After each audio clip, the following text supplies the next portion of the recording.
Good evening, everyone. Good evening. We're in front of Parashat Pinchas that, if you realized, every year it falls in 3 weeks. It started Ben HaMetzarim, the 3 weeks between 17 B'Tammuz and Tisha B'Av. This is the time that the Romans made an ambush on Yerushalayim. They knocked down the walls, and then they burned Bet HaMikdash on the 9th day of Av, which was burned until the following day in the afternoon, which is the 10th of Av. This year it's the easiest it can fall because it falls on Shabbat, and it postponed for Sunday. So the Sfaradim, that usually all the restrictions apply only on the week that Tisha B'Av fall on that week, this year don't have that week because it postponed to Sunday. Motzei Shabbat, it's already Sunday, so there's no Shavua Shechal Bo. So there's no problem with shaving this year at all, or haircut, and many other of the things. But from Rosh Chodesh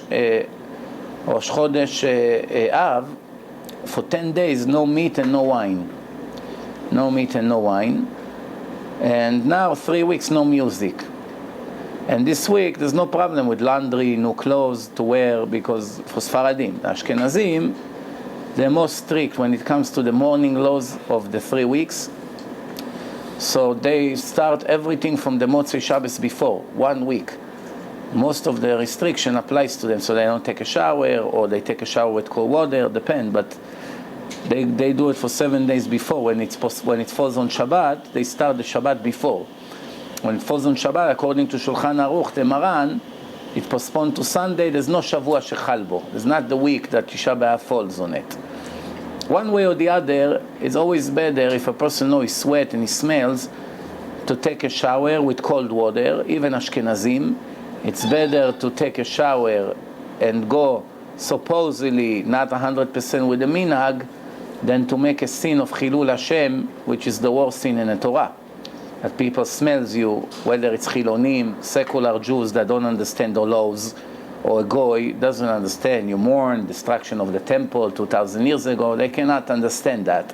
So if you work with them in an office, in a store, and they smell you, then they already jump to conclusion. It's a very big Chilul Hashem. You don't want to make a penny and lose $1. You understand? So you have Chacham enough berosho. A person has to use his head. If you sit all day in the air condition all week, you're not going out, that's maybe a different story. So you don't sweat so much. If you walk outside, you walk physically, definitely better to take a cold shower and keep yourself clean. So the Parashat Pinchas, one major thing we learn here, how serious, how severe is the sin that a Jew goes with a non-Jew. Even though the main sin is not to get married to the Goyim, not allowed to marry the Goyim. That's really what the Torah mainly is focusing on. Chatnut, lo titchaten bam. Don't give your daughter to their son, their son to your daughter, your son to their daughter, because they will remove you away from me. And history showed that, of course, the Torah always right, but we even see in reality that all the Jews who intermarried with the non-Jews, the little Judaism they had in them, it's gone. You can't really deny it.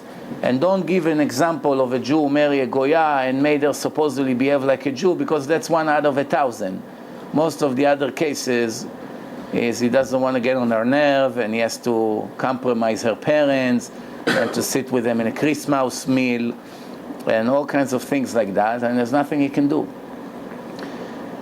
So we find that when the Rosh Shevet Shimon is Zimri ben Salu, he wasn't a young man, you know. In the time of the Torah, there were still people who live hundreds of years old, even before the Torah, even the time of the Torah. And it's incorrect that people think that the maximum age you can live is 120. It's not correct. Because we find in the Talmud that the rabbis, Tanaim, who lived more than 120 years. Not only Avraham, Yitzchak, Yaakov, the Shvatim that lives more than 120. Even after Moshe Rabbeinu. You know, so it's very possible. Even today they reported on a woman who died 122. Whether it's true or not, they don't always keep the dates correct. But it's definitely possible. It's not the Torah doesn't say that a person could not live more than 120.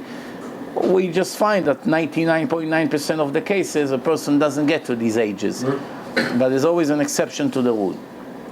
So how old was Zimri? About 250 years old, at least. We don't know for sure, but at least 250.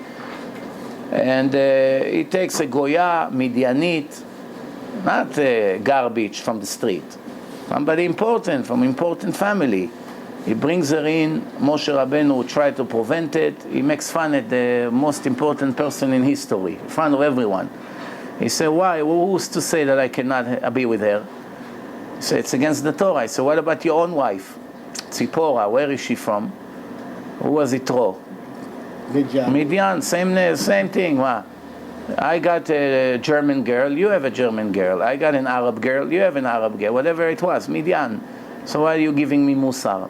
Moshe couldn't answer, but Moshe married a convert. Convert is a total Jew, right? There's really no comparison. But since Moshe already saw that he's aiming and attacking him personally, he froze and didn't know what to do. And came Pinchas with his spear, went inside in the middle of the act, stabbed them to death on a spear, and brought them all up. And he took them out. It's very hard, because how a person with a spear pick up two individuals? You have to be very strong. So Chazal say he had a miracle. Hashem was so satisfied from his act, he helped them to carry them like they were feathers. He brought them out like this. Everyone was crying outside. And Hashem made an eternal covenant with him. Hineni noten lo et briti shalom. I give him a covenant of peace forever. What's usually Hashem always give measure, for good and for bad. What's shalom? What shalom has to do with killing the Jew and the Goya? What does it have to do? And also there's another question is, you want to kill, you kill the Jew, why you kill the Goya? Who is really the sinner here? A Jew goes with the Goya. Goya, it's her sin. If she come and initiate it and she knows it's against the Torah, no, maybe she deserves a punishment. But it's really the Jew. The Torah speaks to the Jew. They're not allowed to mix with any other nation. That's one of the 7 laws of the Goyim. I never saw that the Goyim are obligated not to marry Jews. It's something they have to learn one thing from another. If Hashem said to the Jews not to marry, a smart Goy would never want to get God angry by going with a Jew or marry him. And I had a case like this of an Israeli man that married a non-Jewish woman, and they watched the debate together, and she realized right away that she's actually causing a sin. She didn't want him to be with her anymore after that. They've been married, civil. She said, I don't want to get God angry. And he was calling to cry to me how I ruined his marriage, because he thinks he's really married. Because really there's no way to marry a Goya. You can do Kiddushin as much as you want. There's nothing you can do. So Hashem say, I'm giving him a covenant of shalom. Now what do you see from here? Can we learn from here in halacha that when a Jew have relation with a non-Jew, we're allowed to kill him? Technically the answer was yes. Today no one can do it, because there's few conditions to it, and the condition does not apply today. What's the condition? That you have to be a zealous, righteous Jew. And there's no zealous Jews in this generation anymore. Pinchas was very zealous. He cared about Hashem's feelings, and he felt the pain. Someone like that is allowed to do an act for Kiddush Hashem. But no one is zealous today. No one is kanai LaHashem. That's why it doesn't apply anymore. Plus, even if it applied, it only applies in the middle of the act, which means the chance that a person would find his friend having relation with a non-Jewish woman and surprise him exactly in the middle, it's not so realistic. Because when people do it, they hide somewhere. No, they're not doing it like dogs in the street, so they have some dignity. Even though everything is possible today, there are people who are 1,000,000 times worse than dogs, without a doubt. But technically, it's not realistic. So even if a person saw him going into the house or the apartment or anywhere, and he saw them coming out together, and he knows exactly what they went for, still cannot do anything to him because he couldn't really get it when it was in the middle of the scene.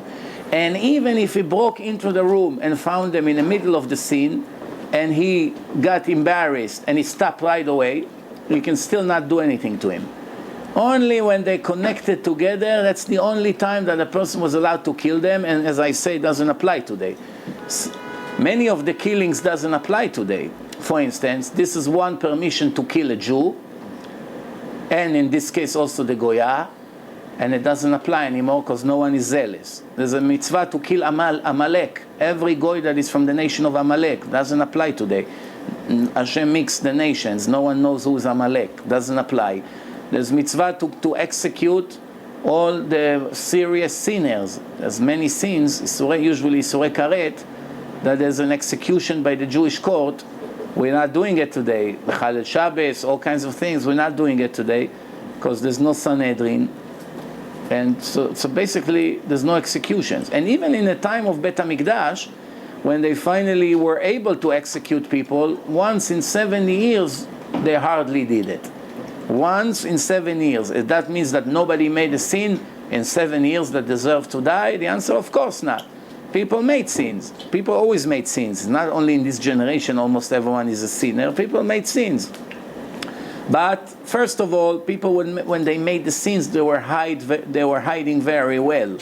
Even one generation ago, our parents or grandparents, when they started to violate Shabbat in Israel for the first time, because they were at one point, everyone was Shomer Shabbos. It was very difficult to find 80 years ago non-Shomer Shabbos, especially by the Sfaradim, by the neighborhoods of the Sfaradim. It was very difficult to find. But when the youth, the young generation, started to smoke on Shabbat, they used to run to the orchards and hide a mile away from the community, and then later when they finally stop, they come and they smuggle themselves back into the community, and they're not going all day near their parents that they won't smell them, that they smoke a cigarette. That's how the first Mechalelei Shabbat was in Israel. No one dared to get in a car and drive and do what people do today. But one thing leads to another, and people got confidence, and that was the end of it. So what happened as a result of a sin of one Jew? Many were dying. There's an epidemic. So the question is, if one Jew did such a thing, why other has to die? So from here we learn a very important concept here. You can do a sin and thousands of Jews would die because of you. And the next time you do a sin, another hundreds can die. Why? Because everyone is connected. But the question is, we still have to ask a question. It says in Torah, Ish b'chet'o yumat. Everyone is responsible for his own sins. So after all, why supposedly innocent people has to die? So the answer is, everyone who is guilty of a death penalty, which means he made a sin that he deserved to die anyway, Hashem takes this sin as an excuse to kill all the sinners. Not that an innocent person died just because you did a sin here in New York and he dies in Tel Aviv. No. He deserved to die for his own reasons. Whether he did this and he did that and he makes sins in hidden rooms or in his previous life and he's supposed to die. So Hashem takes all the people who are guilty, supposed to die, and they die in an epidemic. Or they die because they didn't stop the sin. They had the authority and the power to stop the sin, and they're standing there doing nothing. Why the Jewish nation has to suffer 3,300 years from the sin of the golden calf? The Jews never made the golden calf. It was the Egyptians, the converts. The Egyptians that Moshe Rabbeinu converted with his own opinion, without consulting with God. So why the Jews have to suffer 3,300 years, so much suffering because of that sin? Because everyone was standing there instead of running and killing all the sinners. When you see people making a party to the calf and they say this is the God of Israel, such an embarrassment and insult to Hashem, and nobody did anything, even though maybe I'm sure they felt upset, and no one did anything, they were found guilty. They're guilty for not stopping it. Today, people are not strong. No one is zealous. But 3,300 years ago, just a few days ago, you heard the voice of God. Now you see people making a party around the calf, a statue, and you don't do anything to stop it. Now, today, we're facing more or less the same challenges in our time. Today, last week, in Israel, the secular government which sometimes behave worse than the Romans or than the Arab governments who try to destroy the Jewish nation. They sometimes behave much worse because the Goyim, the main thing in their life is to destroy us as people, which means there's X amount of Jews. If they can put all of us in a gas chambers and get rid of us, that's their goal. Not all of them, of course. There's many righteous Goyim. I'm saying those Ahmadinejad and all the terrorists, and we know who we're talking about. So this is their dream for thousands of years. But they don't really care so much whether we're religious or not. They'll kill everyone, religious, not religious. It's not that they separate, Rabbi, you're keeping the Torah, so we don't touch you. We only will kill the secular who goes against God. Baloney, they kill everyone, like the Nazis. They don't care, religious, not religious. Or, even if they had the religious people, because they are the threat, because they're afraid from them more than afraid than the secular people, they still won't separate. So one way or the other, whether they hate us because we're religious, whether they hate us because we're secular, one way or the other, they'll kill everyone with no difference. But the Israeli government, almost all the decrees is against the Torah. It's like the Greeks. It's a spiritual decree, which is always worse than a physical decree. Why? Because like the Romans wanted to kill all Jews, the Nazis wanted to kill all Jews. Aman in Persia wanted to kill all Jews. But the Greeks, they wanted to convert the Jews to be like them, to follow their idols, to leave God, to say we have no share in the God of Israel. This is a much bigger threat. Because if they kill you in your 20s or 30s or 40s, you go to heaven forever, you really won't care that you died 30 or 40. You actually feel great about it. Your relatives will cry, but you feel great about it. Baruch sheptarani, you would say. First thing you come to Shamayim, it's like in a bar mitzvah. The father makes a bracha that he got rid of the punishment of his son. What does he say? Baruch sheptarani me'onsho shel zeh. So when you come to Shamayim, when you see Baruch Hashem that you tzaddik, you're going to go to a good place, you make a bracha. Thank you, God, for releasing me from this punishment of this world.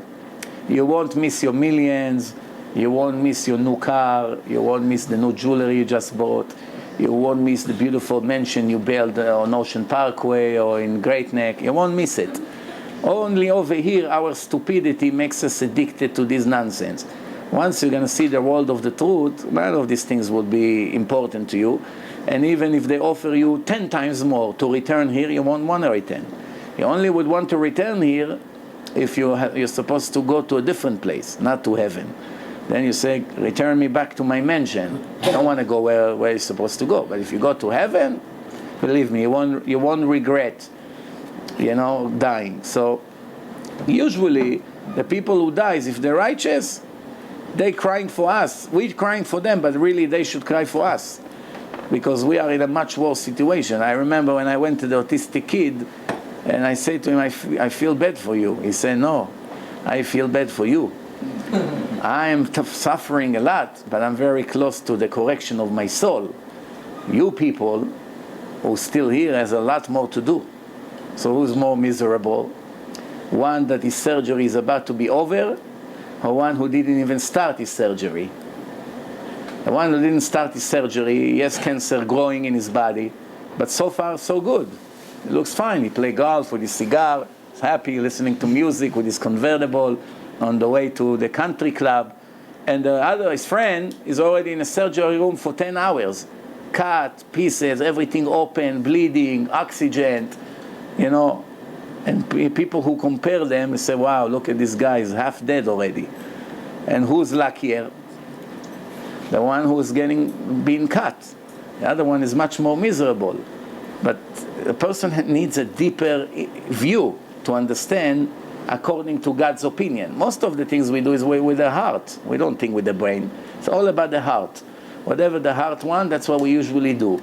Once in a while, you see people that are very rational.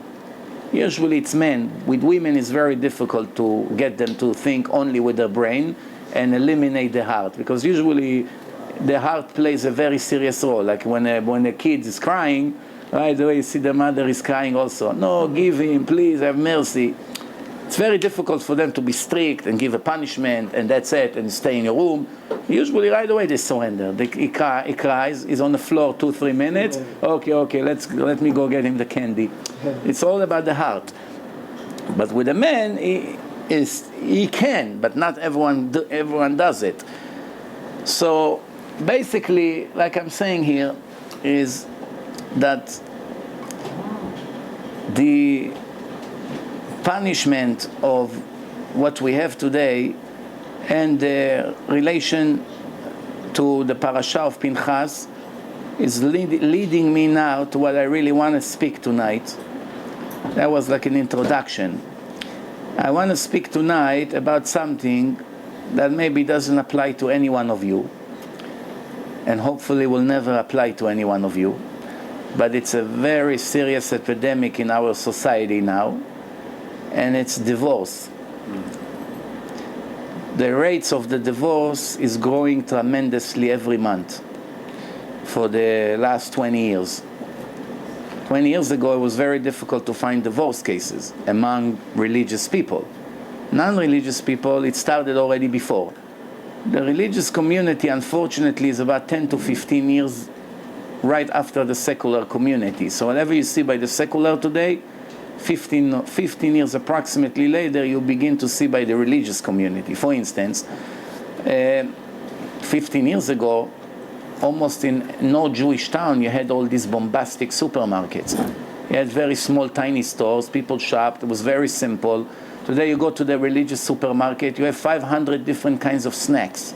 No, it takes you a week to know. By the time you want to buy 5 different snacks, the next time you come, there's already 50 extra on the shelf.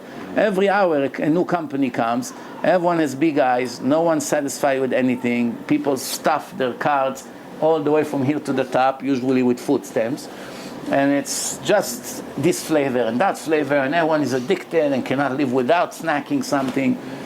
So this is something that you didn't see 15, 20 years ago. You see it today. 15, 20 years ago, you didn't have so much cheatings. Today, you go crazy from what you hear. What happened between couples that are married with children, no dignity, nothing whatsoever. Candy camera, private detectives, violence, abuse. But the problem is, who usually really suffer from the divorce? Besides the husband and wife, they have a relief after they separate. Most of the time they have some kind of a relief, because after the abuse and the violence and the disrespect, there is some kind of relief. Yeah, there is also suffering involved. There's also some kind of relief. But the ones who really begins to suffer are the children. Now the father is not in the house, or the mother is not in the house. Usually it's the father, and the mother begin to brainwash the kids against the husband, thinking she's doing good, but she's actually making a sin, which she is going to pay big time for it later on, because Hashem won't forgive her. And the father is punishing the family by not giving enough money, because he cannot stand that his ex-wife, which is his biggest enemy now, will enjoy a penny from him. And on the other hand, he knows if he won't give anything, he'll go to jail. So he's doing all kinds of tricks to starve her and to choke them. And who really pay the price? Yeah, she also suffers, but really the kids are suffering. So we're having a very serious problem right now. Technically, the way the sicknesses of our society leaves basically no choice but to say, and I'm sorry to say it, that I'm not so sure if it's a wise decision to get married. And definitely don't get married before you're going to work on yourself for 3-4 years and you correct your negative personality. If you didn't do it, don't get married. Better not to get married. You violate the sin of Pru'urvu, yes, but you say 500 different sins every day. It's better to violate one sin every day, one sin, than to violate 500 sins every day, such as hate, disrespect, lashon hara, violence, all kinds of other problems. Being a bad father, setting a bad example, chilul Hashem, so many other things which we find, and it's very, very bad.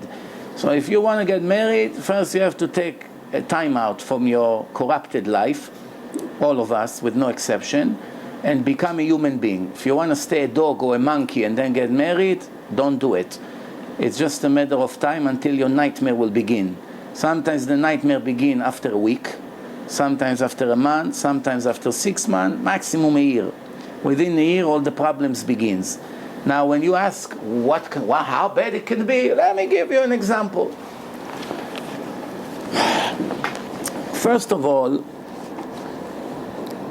after the problem begins, if one of the couple is not satisfied with the marriage, sometimes to begin with it was a wrong decision. It was the family pressuring. It was a financial calculation. He's very wealthy. I'm gonna have good life. I'll manage. Okay, there's no love, so I'll leave. I live in a beautiful house. All my friends will jealous with my 50-carat diamond ring, and I enjoy life. And if I have to get some love somewhere else, I'll do it. Because then most people are not decent, especially when they're not learning Torah every day. It's very difficult to be decent. And some people are naturally corrupted, so they have no limits. They'll do whatever they want. They're very egoistic. They don't care about anyone. They don't care about feelings, parents, husband, wife, children, grandchildren. They don't care about anyone. They only care about their stomach and about their pleasure. And they don't care. They just do whatever they want. And even they see 50 people are suffering, crying from morning to night. As long as he gets his 10 or 20 minutes pleasure per day, as far as he's concerned, they can all go to hell. He doesn't care. He only cares about himself. So someone like this, how is he going to get married? I don't know. If I would be involved with getting people married, I couldn't marry almost anyone. Knowing what I see today, especially if I know the people, the way they behave, it would be a crime to marry them. It got to a point that some rabbis in Israel today are marrying people, and they marry them on purpose with witnesses that are not Shomer Shabbat. At least one of them, they make sure that is not Shomer Shabbos. Why? They don't want them to be married. They have so much bad experience. 90 out of 100 couples that they married, a few months later they have a nightmare and a world war in a house, and the cheatings begin and all the disrespect and all kinds of things. So they say to themselves, you know what? She's going to go with another man in 6 months, so why should I marry her? That the kids will be mamzerim, better that they won't be married. Like boyfriend and girlfriend. That's how it is. I'm not saying if it's good or not good to do. I'm just telling you that it's very big rabbis. It's not, we're not talking reform or conservative who eat pork on Yom Kippur. We're talking big Talmidei Chachamim. The biggest rabbis of the generation already write it in their books. They're not hiding it anymore. It used to be quiet. Now it's already public. There's arguments. What's better to do? That's how down we went. That rabbis don't trust the couple to really keep the marriage even 1 year. So they begin to think, well, this is going to bring a lot of mamzerim, this woman. Someone just told me a story now on the way here, very depressing, that a couple that was married and had 2 children, I don't want to say from what neighborhood, but if you hear from what neighborhood, you'll never believe me anyway that it's possible. But he suspected his wife, and he told her that he's going away to Israel for 2 weeks, and he put cameras all over the house. And in 2 weeks, she had 9 different boyfriends come to the house that he wasn't here. 9, not 1. A married woman, mother to children. You understand what's happening here? How can you marry people today when they behave like this? And that's what's happening now. So first, you have to become a human being. You don't want to become a human being, just don't get married.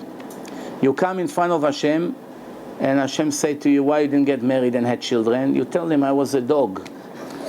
I was a dog. For that you punish me. Don't punish me for not being married. Punish me for being a monster, for being arrogant, for being proud, for having ego, for having anger, for being selfish, for being egoistic, for being stingy, for being lazy, for being violent, for being ignorant. For that, punish me. You're right.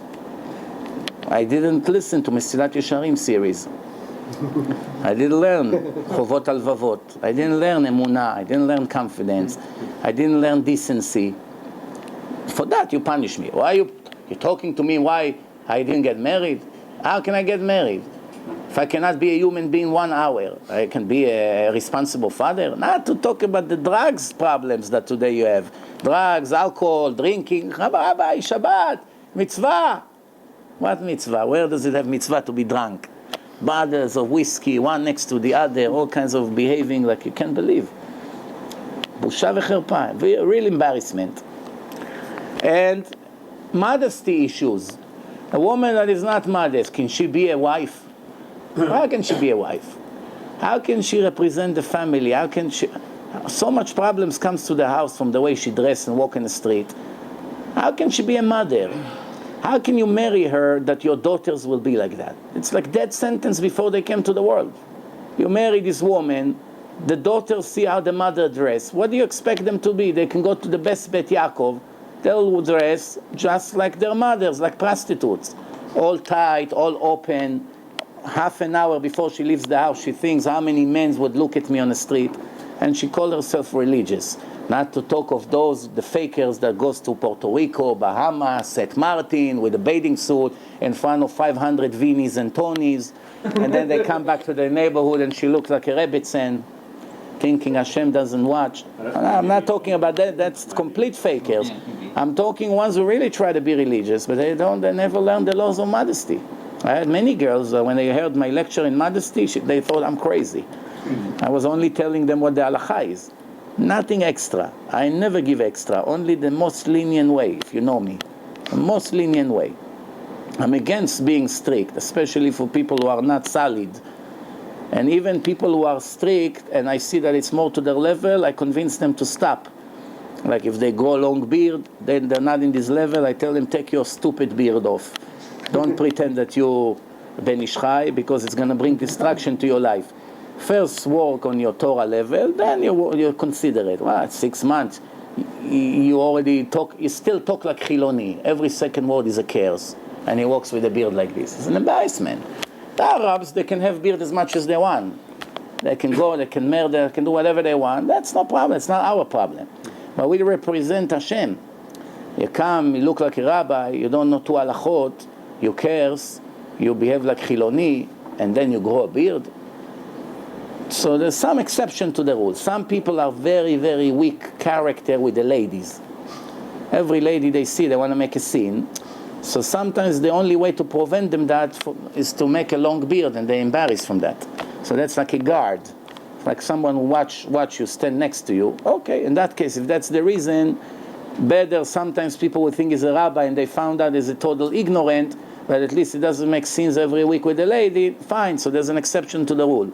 But if he's a little bit strong and he's not an animal, so what's the point of rushing? First, you build your character, you build yourself up. So the point of, I always say, and I said it many times in the past, there are 3 different categories. One category is very, very rare. It's happily married, being happily married, which means that you can take the husband and the wife and they have no complaint about their marriage, nothing. They're happy. I'm very happy for my wife. I'm very happy for my husband. I couldn't ask for better. No fights, no argument, mutual respect. Beautiful. One does for the other. Everyone knows his job. Nobody tried to boss the other in his own territory. That's a perfect marriage. Giving great example for the children, harmony, doing things together, having attention, giving attention, having patience one for the other, feeling the pain of one another. And, when it's good, it's good. When there's bad times, understanding. So that's, very rare. Unfortunately, it's very rare. What's the second category? Is being miserably married. This category is very large and growing by the minute. The club is growing, miserably married. And the third category is miserably single. There's no happily single. Because I never found a single guy that is happy from his situation. Unless if he's making scenes every day, and that's a different story. But someone who's religious and is not married, he suffers from his situation. He wants to be married already. Now the question that I always ask, what's the best ideal category? Everybody understand, happily married, you came to a perfect level in your life. Now what's worse, being miserably married or miserably single? Miserable married. Miserably single. Miserable married. Miserably married. Single. Which is worse. What's the worst and what's the... If you ask miserably single, what's worse? They tell you, miserably single. What? You know what it is to be single? That's right. If you ask miserably married, you say, I'll give my life to go back to be single. Right? So who's right? The one who's miserable single, because he gave them... The answer is miserably married is worse. Better to be single than to be miserably married. And I promise you that's the case. Why? Because when you get married, the excitement wears off after 1 month, 3 months, 6 months, that's it. Then, remember, love and excitement is two different things. Many people get to mix between them. They think, oh, the love died after 6 months. No, the love didn't die. Maybe there was never love. There was only excitement. In the first 6 months, it's excitement. After the excitement, like everything new, when you buy a brand new car, after 6 months, you're not excited from it anymore. Right. But you still think it's the best car in the world, because you bought the best car in the world, right? You know there's nothing better than this. You bought the best watch in the world, 6 months, you're very excited, showing it off. But after 6 months, it doesn't give you any more pleasure, but you still understand in your brain that it's the best watch in the world. If you married the nicest wife in the world, the greatest angel and the prettiest one, and the excitement is not there anymore, you still know that your wife is the best in the world, but the excitement is not there. So don't mix between love and excitement. It's two different things. Once the excitement is gone, it's like a person that was hungry, he ate a lot, 6 hours is full, now he begins to be hungry again.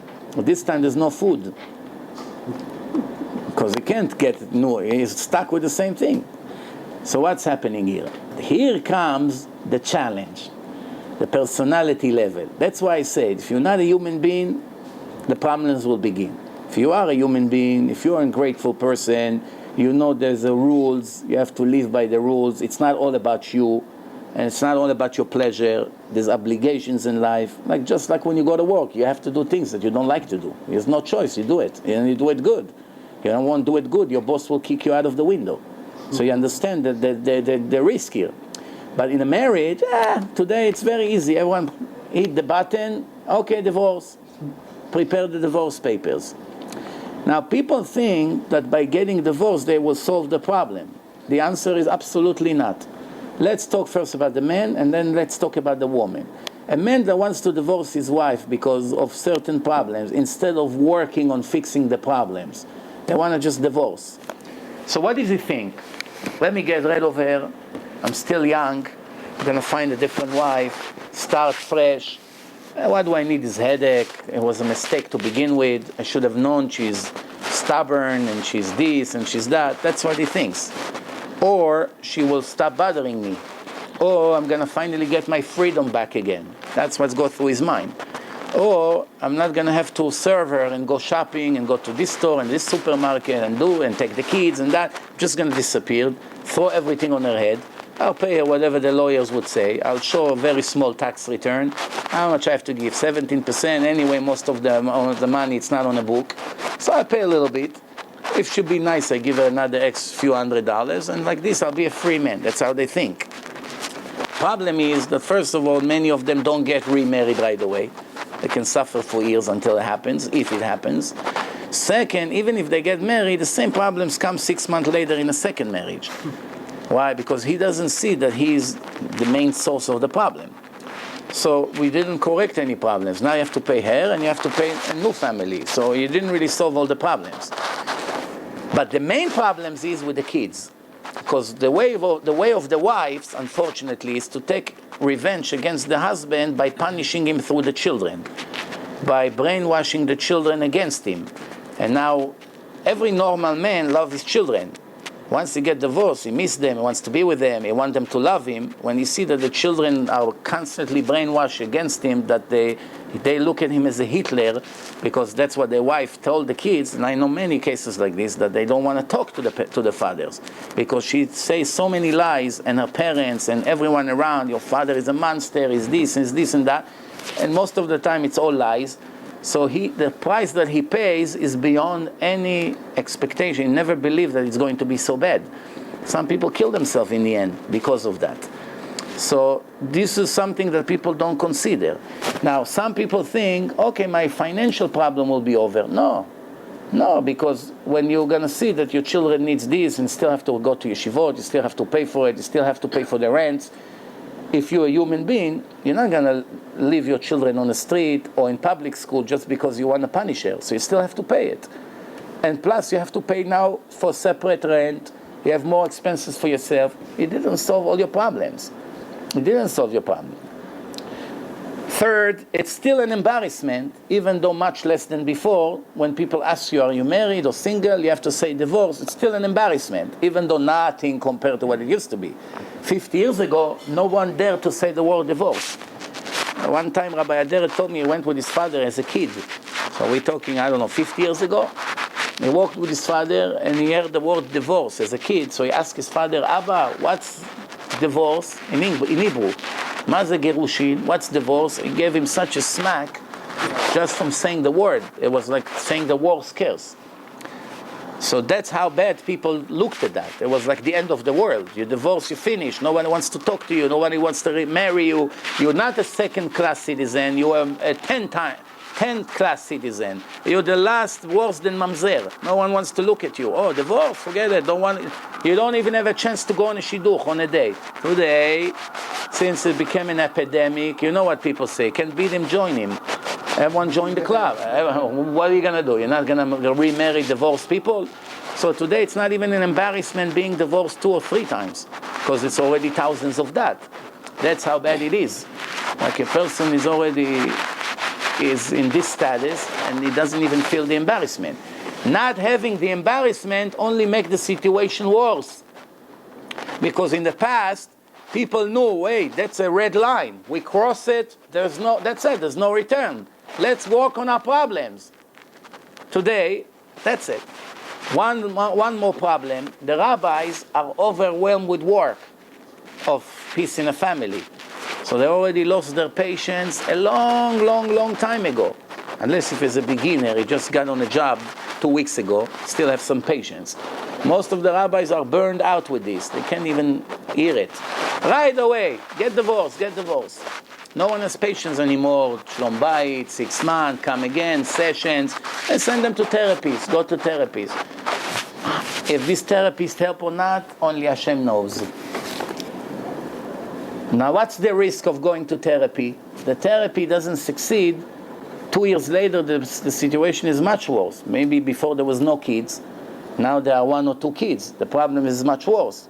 Getting divorced with no children is not so bad.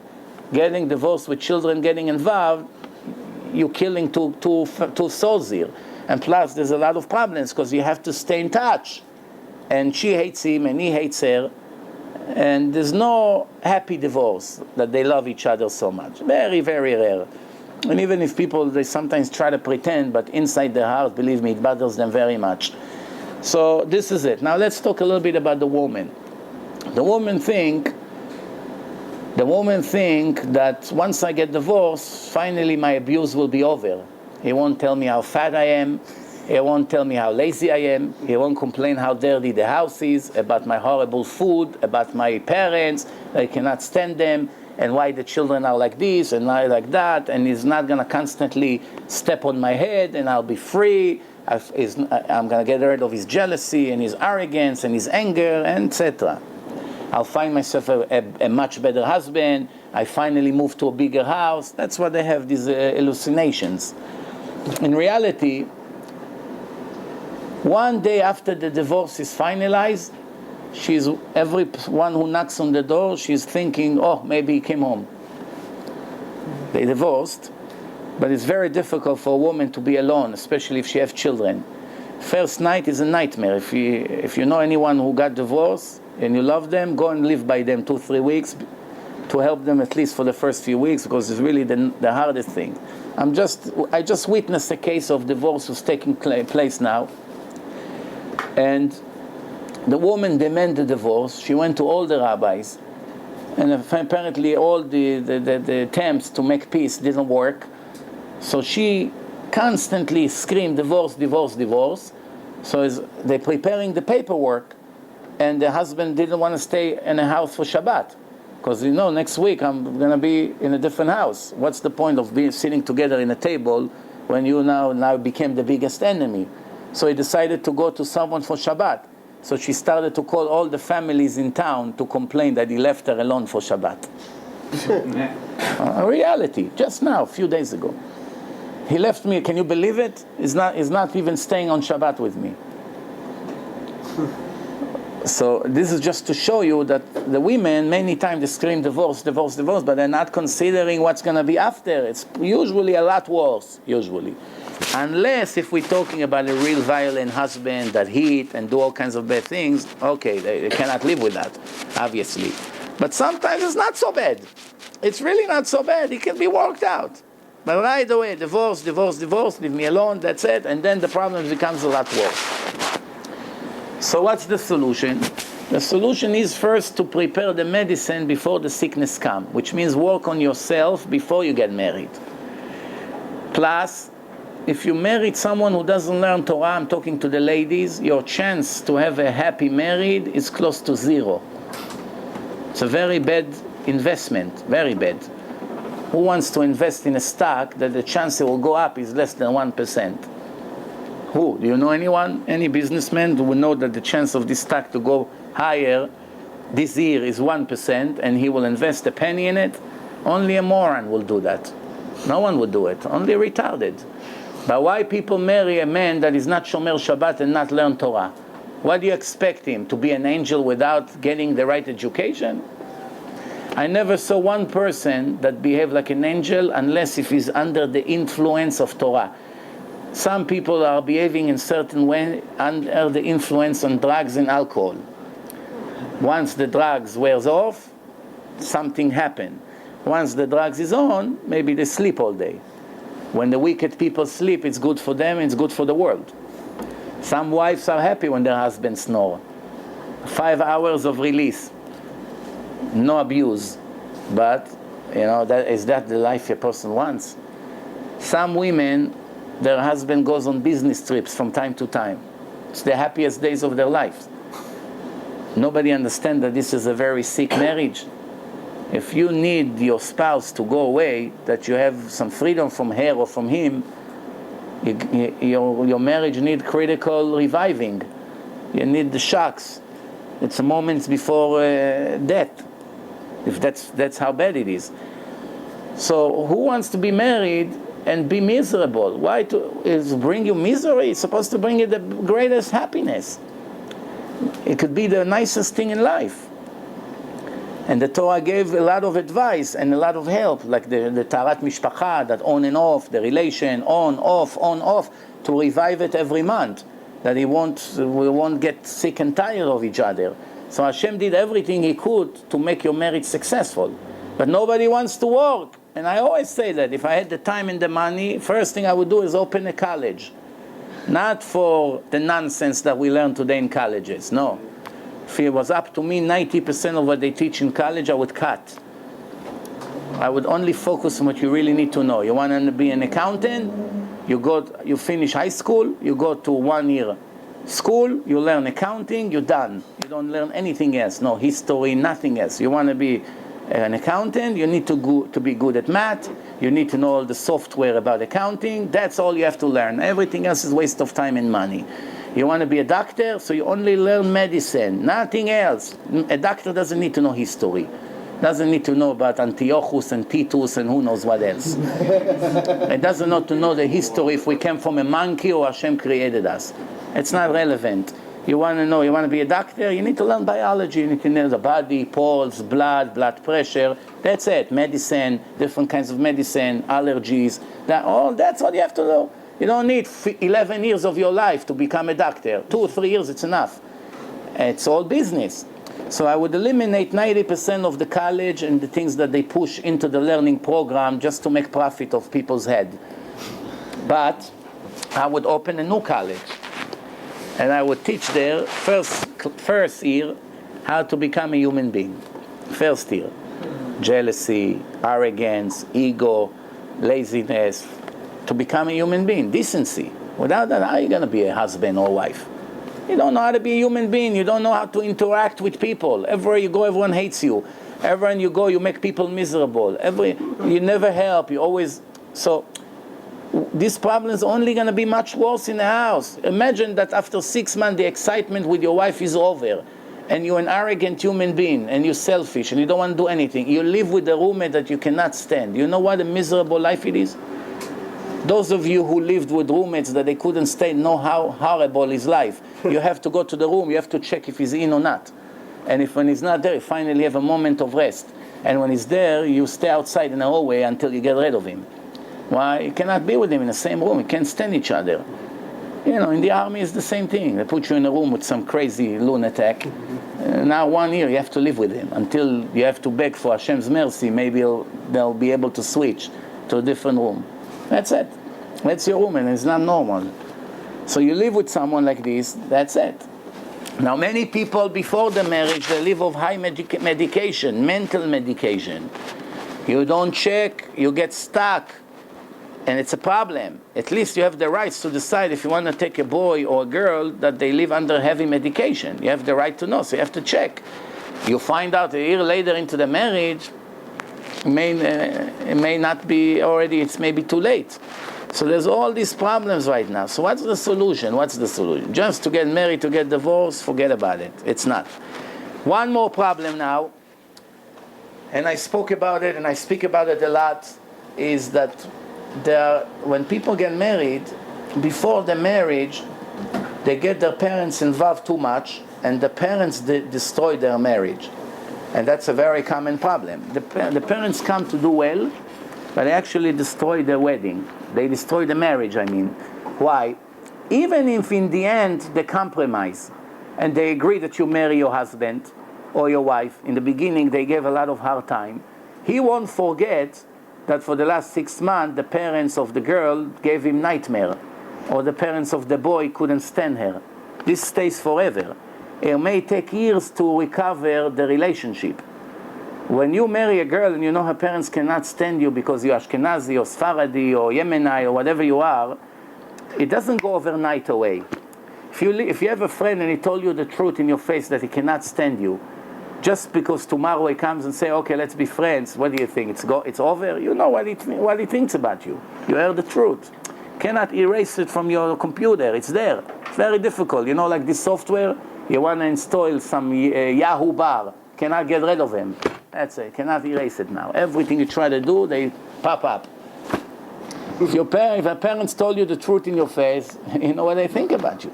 You're going to change their racist opinion that they are like this for 50 years overnight. So the marriage sometimes is destroyed before it even started. Or when there is problems in a house, usually the wives run right away to the parents to tell them about every little argument. And by the time they made peace and he apologized and he brought her nice flowers or I don't know what, or they took her to a good dinner and he now became an angel for the last 2 weeks, everything worked out, so the problem is really over. By the parents' notebook, the problem is still there. They only hear the bad, they don't hear the good. So one rule in marriage is never to get anyone involved. Definitely not the parents, because they mean well, they're sensitive, they take it to the heart. So if the father here with his ego that this son-in-law of mine torturing my daughter, what's going to be his reaction? Come home, take the kids and come home. I'm going to get you the best lawyer if you can afford. And they ruined the marriage, and then it wasn't necessary. It was a stupid argument, ego issues. Most of the time it's his daughter's fault. She's not going to present it correctly. She's not going to say, I'm a lazy bum who lay on the couch all day, do nothing, and even to go buy something from the grocery I don't want. And my husband work until 9 o'clock at night, and by the time I still send him to do shopping and to put the kids to sleep and to give them shower and torture him for months already until he finally had it with me. She's not going to say it. She's only going to say he's very arrogant to me, he's not sensitive, he doesn't care, etc., etc. He doesn't buy me my birthday gifts and all kinds of things. So one other rule in marriage, if you think that you come to the marriage to receive, don't get married.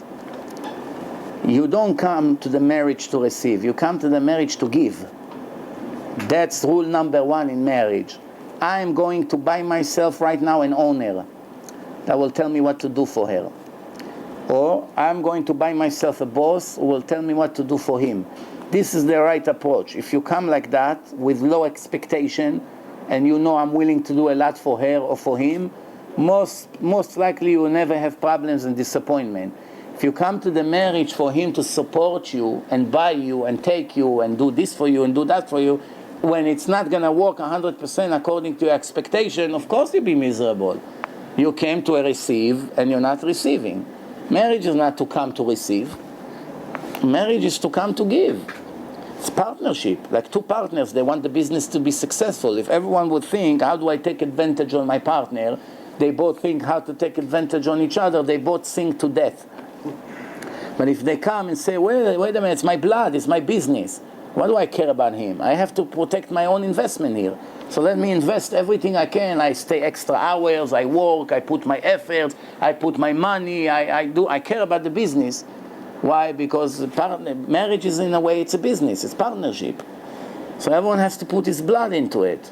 And not to throw everything on the wife to raise the children or everything on the husband. It's your problem. And there's more problems, like compliments is very important. You have to give lots of compliments every hour and more, constantly, even if it's not true. מתוך שלא לשמה בא לשמה. You tell her that she's such a hard-working woman, and again, believe me, in the end she'll be embarrassed. She said, how does he tell me that I'm a hard-working woman when I'm all day doing nothing? It's embarrassing. I suffer from receiving false compliments. So the false compliments make her do a little bit. It's like someone who comes, the rabbi from the shul comes to him and says, Baruch Hashem, you're so generous. Every day I see you putting money in a pushke box. And he knows he put a quarter a day. The rabbi doesn't know. You see, he goes to over there and he puts something. He feels bad. Wow, the rabbi gives me so much credit. I only put a quarter in a box. So he begins to put $1. Then the compliments continue. Then he puts $10, and then 100, and then the whatever. And this is how it is. You build it with positive, not with negative. Criticism doesn't get you anywhere. People can take X amount of criticism. Eventually, it stops working. Up to now, any questions? Everything is clear?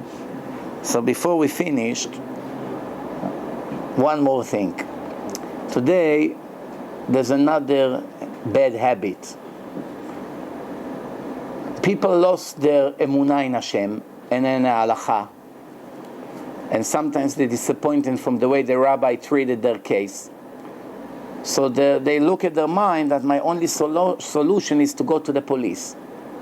So what happened? If there's a little bit verbal abuse, what is she doing with the advice of all kinds of good people that I don't understand how people get involved in a divorce case and taking one side and giving them advice without knowing the real picture. This is the biggest risk you can take. God can punish you for millions of years for that, for destroying a descendants of a whole family. How do you take one side and support him and give him advice against her or support her against him when you don't know the situation? Maybe first it can work out. Maybe it's her fault and you're backing up the criminal. Maybe it's your friend's fault and you're backing him just because he's your friend and you feel bad for him, but in the end he's the criminal. So how do you know? So what's the solution? I can't get involved. You want to come eat by me for Shabbat because you don't have where to eat? Fine. I feed you even knowing you are the criminal, I still feed you, fine. But to give you advice, to help you do what you want to do, to help you hide money, to help you to give you advice how to hide from her money, not to give to your own children, just because you're my friend, is very stupid. Or women, usually, when they talk together, when a woman is in a problem with her husband, she begins to call the whole world. That's usually a symptom that happens in a divorce case. So she calls everyone. She called the neighbor, she called the cousin, she called friend. Anyone she trusts a little bit, right away. She met her yesterday in the supermarket, the next day they're buddies. So 3 hours they're on the phone. So usually this is what happened. So they all give the same advice. What? Don't give up. Al tvatri lo. Don't let it go. I'm telling you, I have the best lawyer. Let me call my father. He knows someone good. Listen to him. I have this. Come, I'll help you. Okay, do this, do that. Don't stay by him. Take the kids and come to us for Shabbat. All kinds of advice like this. Only making the situation worse. One of the advice they give, call the police. All you have to do is call the police, make a restriction order against him, cannot come near you. That's what I heard today.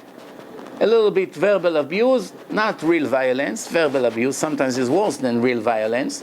But right away calling the police, the husband sits in his work, policemen come to him, are you Mr. X? Yes. Gives him the papers from the court. The judge signed. Nobody knows whose fault it is. Maybe she's a drug addict. Maybe she's a cheater. Maybe she's who knows what. Nobody cares. United States of America. First one who come to the judge kisses his hand. That's what's happening here. Nobody cares. It's not like the Torah that you have to investigate. The rabbis, they put both of them together and they find out who is guilty. They don't care. You come to the judge. He's cursing me.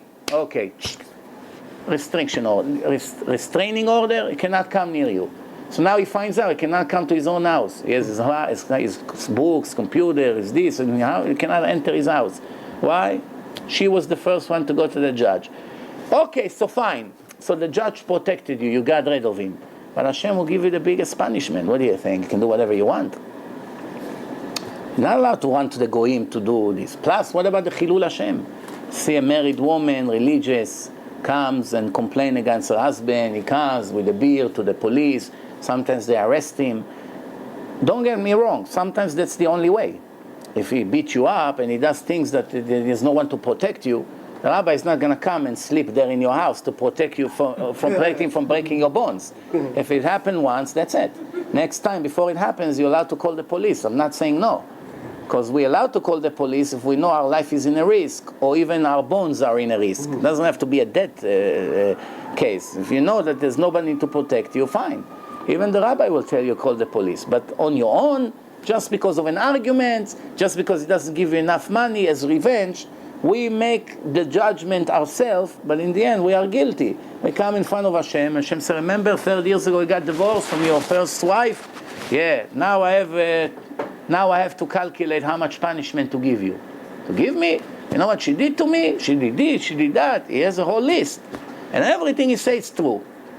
But the actions that he took was against the Torah. For instance, who told you the Torah allow you to throw her out of the house? In winter day, get out of the house. So she finds herself in a park, and she has nowhere to go. She's embarrassed to call her parents at midnight. Who told you you're allowed to do it? Even if he has the worst mouth in the world. Who told you you're allowed to do it? The kids see it, they suffer, there's all kinds of things. That's why you need a Da'at Torah. So now one last advice, and then we move into our Siyum in Hebrew today. One last advice. The best way to get divorced, first of all, to know that to get divorced is one of the 613 commandments, which means if nothing worked out, instead of hating each other and living in a house and being like a cat and a mouse, it's better to get divorced sometimes, yes. Even Hashem admits, but Hashem cries for you. The Mizbeach, the altar is crying. That's what Hashem, it burns Hashem's heart to see that two of his children ended up like this. So what's the solution? The solution is don't run to the secular court and to the lawyers, even if you're very wealthy people. Because the one who wins from every divorce case is usually the court and the lawyers. They all get paid, they're happy from the situation, it gives them business. Yeah, it's like a doctor say, business is booming, Baruch Hashem. There's a lot of sick people. He wants to make money, he cares that people are dying. I spoke to a doctor a week ago. I said, how are you doing? You're making parnasa? He said, Baruch Hashem, there's plenty of work. He looks at, I say, you see people dying? I say, every day. Right here in the hospital here in Queens. A few blocks away from here. Every day you see people cry. I say, is it true? Yeah, Jewish religious. I say, is it true that you get used to it? He said, unfortunately, yes. In the first few months, you suffer seeing people dying. After being there 8 years, it's another name to the notebook. Typing Mr. XYZ, 6 or 5, dead, Chevrat Kadisha, come take him, like a factory. Yes. That's why the Gemara in Kiddushin say, Atov shebarofim lagehenom. The best of the doctors have to know that they are in the highest risk, highest chance to go to hell. The highest. Why? Because even though it's hard to deal 20, 30 years with patients and feel the same always and still be sensitive like day one, even though it's very hard, and human is human and we have our nature and you get used to everything, unfortunately. But this is an obligation that the doctor must be sensitive to his patient, must have patience for them, must feel their pain, and all kinds of things. And if not, then they are, chas v'shalom, sometimes can cause people to die because of the arrogance. Or that when they finally cure someone, they take the credit. There's few reasons why they are in the highest risk to end up in Gehenom. One of the explanations is because when he saves someone's life, he takes the credit. Wow, I'm really a good one. Thanks to me, he's alive. So obviously it's a mistake, because life and death is in the hand of Hashem. So what's the solution? What's the right way to get divorce? Is to take an honest rabbi, clever, knowledgeable, and put him as the judge, and make him draw the divorce agreement for you. First of all, in the worst scenario, it will cost you hundreds of dollars instead of tens of thousands. I know a woman that got divorced, very wealthy family, her husband. Guess how much they paid to the lawyers? She paid $19 million to the lawyers, and her husband paid $31 million. $50 million the lawyer took from them to make an agreement that I could make for them in 1 hour for free. And they'll be much happier than the agreement he made. I was in Beverly Hills. I met a woman over there. The lawyers already took 2 houses from her because they interested to keep the divorce case as long as possible. Every day it's thousands of dollars. Every phone call they make to the judge, this, $5,000, $7,000. Every meeting they charge, and they charge according to who they represent. They represent someone who doesn't have money. So instead of $50,000 per week, they charge you $5,000 per week. But if they know you have money, they send you the bill, and there's no mercy. And they will. You could solve the issue in 1 week, but they're not letting you finish. They instigate on purpose. They know they can finish the case in a week, but they're not interested. They want to drag it for 3-4 years. The retainer, it's very big business. They'll never let you finish. Just like the medicine company, when someone invents a medicine that will cure millions of people, they buy it for tens of millions of dollars from the person who invented it, and they bury it. They want people to be sick and die. That's how they make billions of dollars every year. And if the scientist who developed the medicine refused to sell it to them, is a decent human being, doesn't want to take $50 million and be quiet, he wants to publish his medicine to help humanity, they murder him. They kill him. And I'm not exaggerating. And they control everything. The government of the United States is owned by the medicine companies. All the politicians receive all their money from the medicine companies.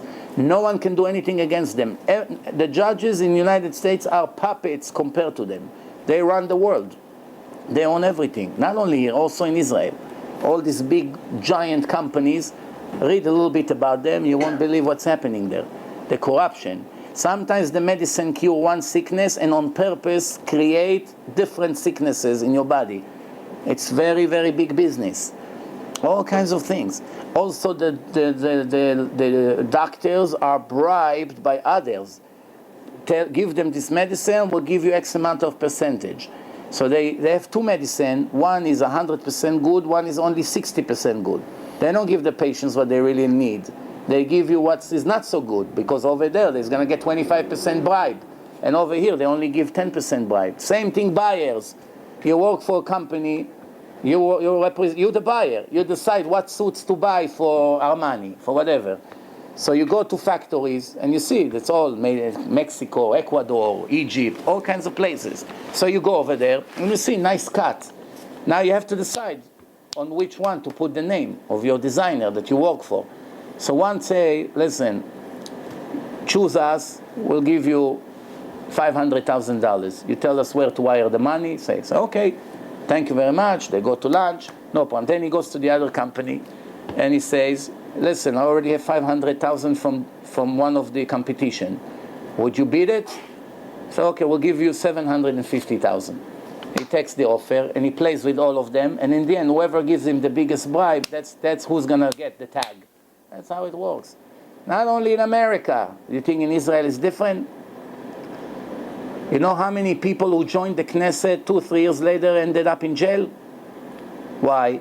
Let's say they take a guy, 35 years old. Up to now he was making $2,000 a month salary. That's it.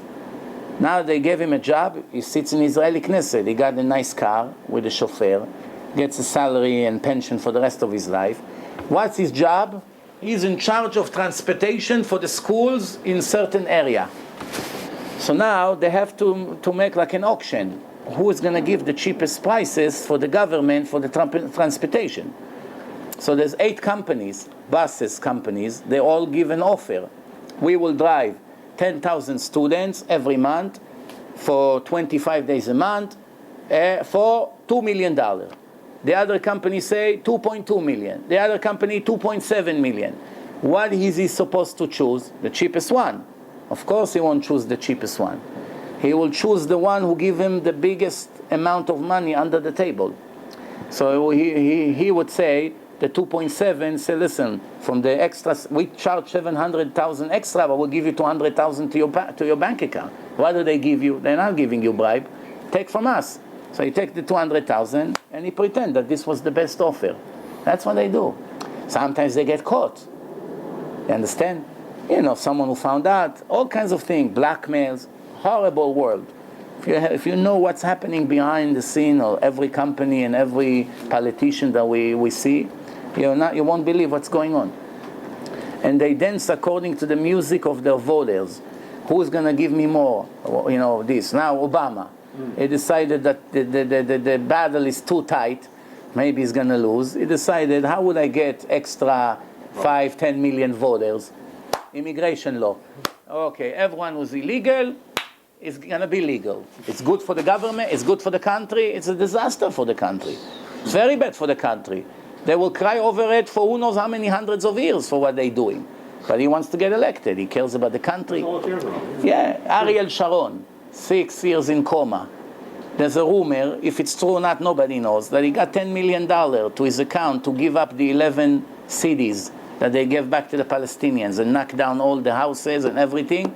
They paid him with the help of the Americans. They paid him not to resist, because he was very pro-land. All his life he bragged, I won't give an inch from the land, from the Holy Land. All of a sudden, became pro-Hamas. Gave them all the Gush Katif, all the areas. What did Hashem do to him? Disconnected him from the world. You come and you say you're going to protect the land, and in the end you're the biggest trader that betrayed the land, and you gave more, almost like begging. They were criticized begging for giving 2/3 of Israel to Egypt, which we see today that it's a correct criticism. We don't have any peace with Egypt. It's all baloney, and we never had. We just didn't have a war.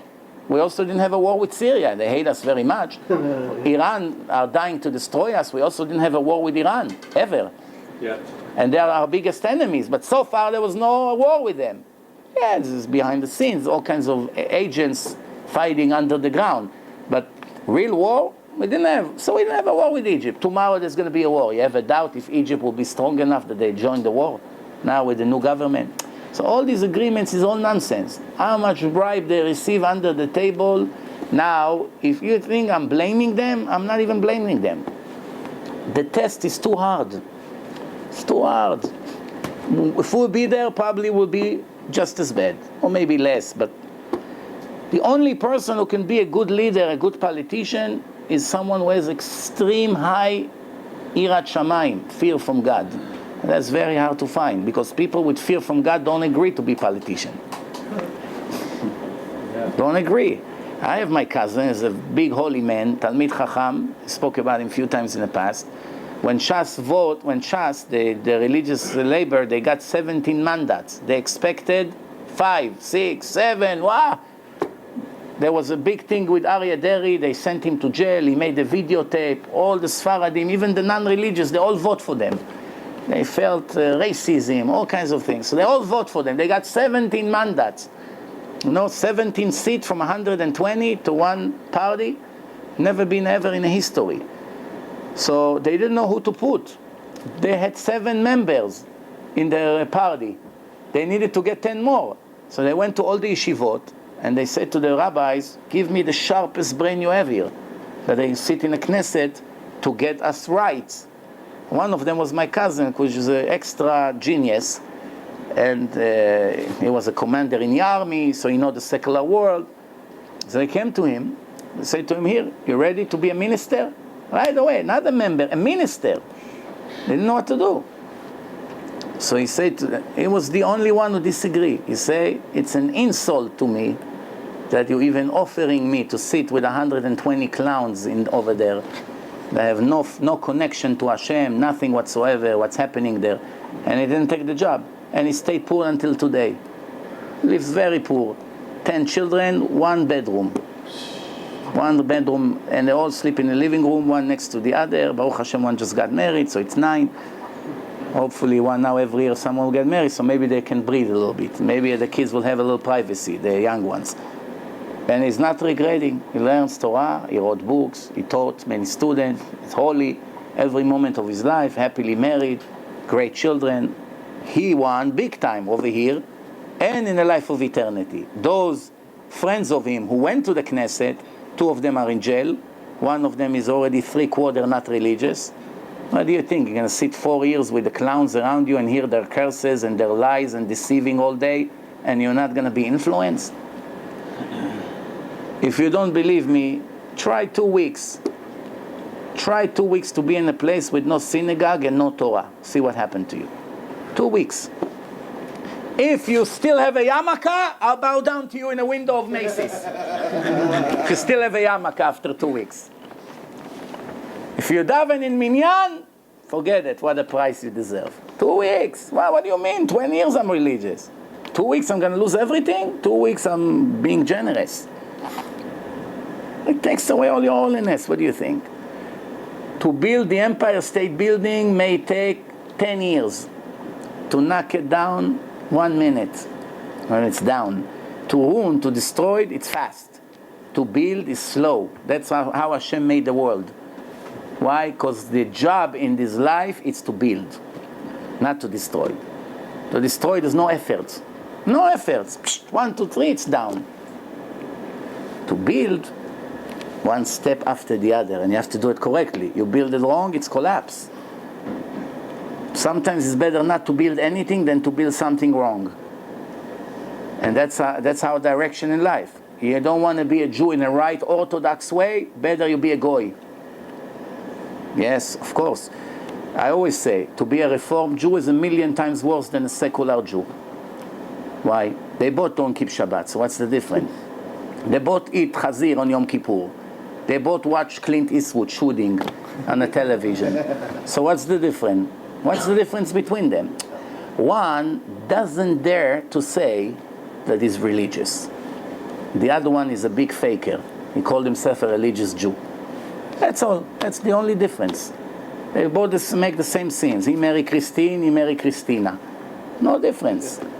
But one say, I'm not religious. Leave me alone. Ani chiloni. I don't care about religion, I don't care about God, I don't care about anything. The other one say, I'm a rabbi. Me and my boyfriend wife, we are together, a rabbi and a rebbitzin. And we play the piano on Yom Kippur with the priest together in a church and serve chazir and shrimps for dessert on Yom Kippur. You understand? And I say, I'm a rabbi. And then tomorrow when you hire a hitman to assassinate his wife, they say all over the news, breaking news, a rabbi just got caught killing his wife. Now the goyim thinks, the goyim knows the difference between a real rabbi to this monster. They don't know the difference. They hear what rabbi, what do they know? Right? That's what's happening. So Be'ezrat Hashem, we're now going to start our Hebrew shiur, and we're doing today's siyum on Mesilat Yesharim. But before we do it, there's any questions about what we spoke? So my advice to you is like this. Not always take your parents' advice. Better to take your rabbi's advice. Rabbi, I have this girl, she is modest, she is Shomeret Shabbat, she is a good girl, but she comes from a poor family and my parents don't want her. Should I listen to them, yes or no? Whatever he say, you do. Should I listen, should I not listen? my parents are racist. Should I listen to them or no? I know Hashem is not racist. For him, all Jews are equal. They asked Rav Ben Zion Abba Shaul, which is his yortzeit today, the holiest rabbi in the world that passed away 15 years ago, and the biggest Kabbalist in the world, and one of the most humble people in the world. They asked him, one person asked him, Rabbi, how come all your blessing come through? Many rabbis give blessing, not always it come through. Yours, it's like a decree. You say it and it happens. How? So he told him, all my life, I never hated one Jew. I loved all of them. Whether he keeps mitzvot, whether he doesn't, whether he's half and half, whether he's Faradi, whether he's Ashkenazi, doesn't matter, male, I loved all of them. Never hated a Jew in my life. And I don't remember that in my whole life I made one time an Avera Deoraisa. One sin from the Torah I don't remember I ever did. Not one time in his life. You understand what we're talking here about? Can we raise our hand and say 1 hour in our life we didn't make a sin from the Torah? Who can raise his hand and say, there was one day in my life I didn't speak at least one word Lashon Hara? Or ate something that is fishy, maybe it's kosher or not so kosher. This Ashgacha of Mustafa Abu Ali. Special Ashgacha, made in Egypt. He has a beard also, and a nice turban. What's the difference? I see some kind of leathers, yalla, good. So the question is, you want your blessing to go through? You have to be honest, you have to be clean, you have to love everyone. So Hashem help. You see that you're perfect, that your blessing are affecting. Corrupted, well, what's your blessings gonna do? Understand? And one other thing, if you brought many people close to Hashem, so He automatically loves you because you do what He wants the most. So what's the solution? So every one of you can be a person who brings people back to Hashem. How? You don't know how to give lectures or how to make people religious. Not everyone knows how to do it. It's very difficult. You have to know what to say, when, to answer, to give sources, all the time. So what do? You don't have to. You make money, you have to give 10%. Invest it in Kiruv. Only CDs, giving CDs. Here, take, listen, Shabbat. Here, listen, proofs from the Torah. Here, see the difference between the Torah and all the other fake religions. Here, modesty. The girl listens to it. I had one time a girl send me, she said, I'm religious all my life. Today I just found out that I've never been modest one day of my life. An honest girl. So what book should I buy now to learn? I obviously don't know. Never taught me in Bet Yaakov how to be modest. She wrote. So I sent her to buy a book. She ordered it from the internet. It changed her life. She wanted to be modest, but she didn't know how. Not intentionally. She didn't really know that certain clothes are not allowed, the material, it's stretched, it's attached to the body, it's not wide enough, it's all kinds of writing. Come in, guys. So sometimes a person wants to really do good, but he doesn't know, he makes sins because he is not educated. Bezrat Hashem, we're now in 3 weeks. No music. Now it's time to do tshuva. Not just to fast yesterday and then Tisha B'Av. So really do, because every generation that the temple is not rebuilt, it's the direct fault of the people who live in that time. If we were righteous, the temple will be built in our days. It's not built because each one of us is guilty, some more, some less, but we're all guilty. So what are we happy about? Dancing, music, yeah. What are you happy about? Technically, really, it's an halakha that nobody can do. Technically, no one is allowed to hear music until the temple will be built. You know it? From the time it was destroyed until today, no one is allowed to listen to music. But it's an halakha that nobody can keep. Life without music, Rabbi, you kill me, it's better. You can live an hour without music. But at least we have 3 weeks that we mourn for the temple. But technically, originally, the halakha, check the halakha. From the time Bet HaMikdash was destroyed, no one is allowed to be happy, to laugh, to make jokes, to listen to music, until it will get rebuilt. Why? Hashem is crying for the destruction of the temple and the destruction of his children. And they make parties. But it's like one of these gzerot that הציבור לא יכול לעמוד בהם. It's a decree that no one can follow. That's why people do and no one say anything. There are things like this that we do. It's against the law. But no one makes a beep because everyone knows in advance that you can scream until tomorrow, no one will change. It's better not saying anything. But modesty can be changed. Shabbat can be changed. Learning Torah more and more can be changed. People change all the time. This is what we have to put all our life in. Right? So, Bezrat Hashem, next Monday, Rabbi, with your permission, can we go back to the shul from next Monday to the English shiur? Okay, so I'm making an announcement. The shiur in English will stay at 9 o'clock in the shul of Rabbi Bloom in 99-07 66th Avenue. As it was. We just moved here in the last 2 weeks because it was more convenient for me. But since we're doing the Siyum today, the Hebrew one, so we're going to do the shiur there from 9 to 10:15. And then from here, from 10:30 to 11:30, a different Hebrew shiur every week. No more series. Every week a different subject. At 9 o'clock, it's 1 block away from here, the shul. Beautiful shul, air conditioned, more comfortable, bigger. You feel like you want to go back there, okay? Yeah. No, I didn't want to live there. It was just more convenient until I finished the series. So, 9 o'clock by the shul. What's the name of the shul, Rabbi? Zichron Kedoshim. Because many people ask me the name. I didn't know the name. Jewish Center of Rigo Park. Jewish Center of Rigo Park. Jewish Community Center. Yeah, it's a nice place, big, nice, with the, it's much more comfortable. So we go back to the regular Hebrew shiur. Huh?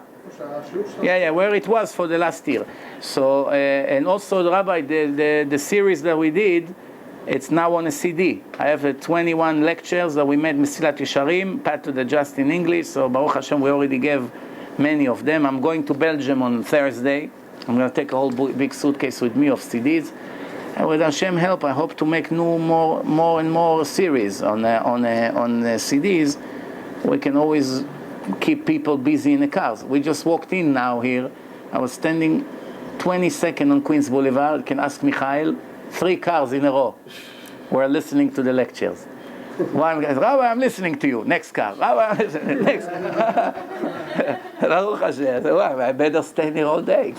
You'll do a lot of kids. See, now I always tell you, those who sponsor those CDs, $1 each. Yeah. 35 hours of Torah for $1. Even if no one become religious, ever, just supporting 35 hours of learning for a Jew, it's count like you learn. You made a Jew learn 35 hours Torah for $1? Give me Jews that are willing to learn for me 35 hours Torah for $1. Even $100. I make the deal right now. Every Jew wants to learn for me 35 hours to learn for me. For $100, I grab it. Cannot find an investment like this. Needless to say, for $1. Plus, he become religious, and he keeps, and his children, we spoke about it. The best investment. You won't find anything comes near it. And I know, you need to have money. Obviously, you don't make money, you cannot give 10%. But those who make, those who listens, don't waste your money on anything else. This is what you have to do. Kiruv, everywhere. Kiruv non-stop, bringing Jews closer. There's no time left. Any moment we can hear the word started, Gog Magog, Mashiach. It will be too late by then. Everyone will fight for his survival. No one will have time to do Kiruv when Mashiach arrives. You know what's going to happen in the world? Yeah. Believe me, when Mashiach comes, no one will care about getting married or anything else. Just to survive. So the more Jews are dependable on you, the more chance you have to survive and to save your children. That's how it was. Baruch Adonai Le'olam, Amen ve'amen. Thank you, Rabbi.